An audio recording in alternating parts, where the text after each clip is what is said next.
We are getting a clearer picture of just how many Massachusetts residents have been infected with COVID-19, but we want to take a look behind those numbers to really see what they mean. And to help us with that and here to answer your questions is Dr. Shira Doron, the hospital epidemiologist at Tufts Medical Center. Dr. Doron, it's always great to see you. So let's talk about that data. From the CDC, it showed that 53% of Massachusetts residents had gotten the virus by mid-February. Does that surprise you, that number? It doesn't surprise me. I mean, how many people do you know that haven't had COVID yet? But I want to clarify one thing. 53% of Massachusetts residents in the study still had antibodies from past COVID infection. That means that there are even more that had infection and no longer had antibodies, since we know that antibody levels wane over time. And that study didn't even start until September 2021. Interesting, right? That makes sense. So looking at that infection rate, what does that tell you about the protection that people have against COVID? And do we know how long that protection is going to last?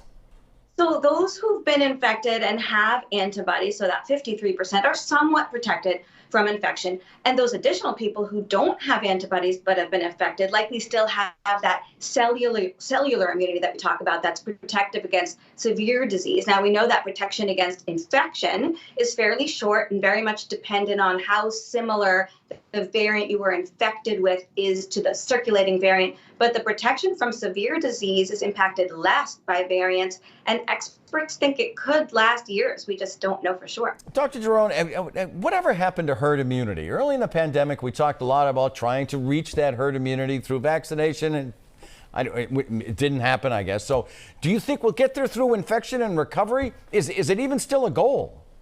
No, I don't think we will get to herd immunity in that sense of the virus getting stopped in its tracks like we have achieved with measles. But immunity from future infection, after infection or vaccination, it's just too short-lived, and immune evasive variants emerge too frequently. It would be wonderful if a future vaccine technology could get us there, but that would require levels of acceptance of vaccination that may not be realistic. So in the meantime, I think the goal is to vaccinate as many people as we can worldwide to prevent severe disease and to make sure treatments are readily accessible for those who do get infected.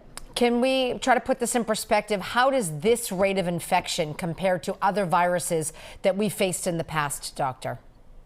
Well, before vaccines, nearly all children in the U.S. had gotten measles by the time they were 15. Nearly everyone got chickenpox before they reached adulthood. The average incidence of the common cold, which is caused by a variety of viruses, including coronaviruses, is 5 to 7 episodes per year in preschool children and 2 to 3 per year in adults.